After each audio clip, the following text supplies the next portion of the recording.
गिरवली गावात पहाटेच्या सुमारास थरारक घरफोडीची घटना उघडकीस आली आहे आणि या घटनेमुळे परिसरात भीतीचे वातावरण पसरले आहे।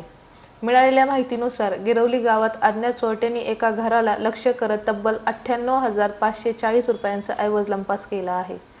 फिर्यादी रमेश विष्णू अभंग यांनी याबाबत घोडेगाव पोलीस ठाणे येथे तक्रार दाखल केली आहे। अज्ञात दोन चोरट्यांनी घराच्या किचन जवळ भिंत फोडून घरात प्रवेश केला।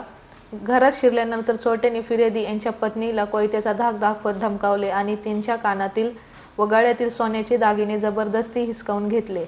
त्यानंतर चोरट्यांनी घरातील इतर मौल्यवान वस्तू आणि रोख रक्कमही लंपास केली। या चोरीमध्ये सुमारे 30,000 रुपयांचे सोन्याचे टॉप्स, 60,000 रुपयांचे सोन्याचे डोरले आणि 8,540 रुपयांचा मुद्देमाल चोरीला गेला आहे। दरम्यान या प्रकरणी पोलिसांनी अज्ञात आरोपींविरुद्ध गुन्हा दाखल केला असून पुढील तपास सुरू आहे।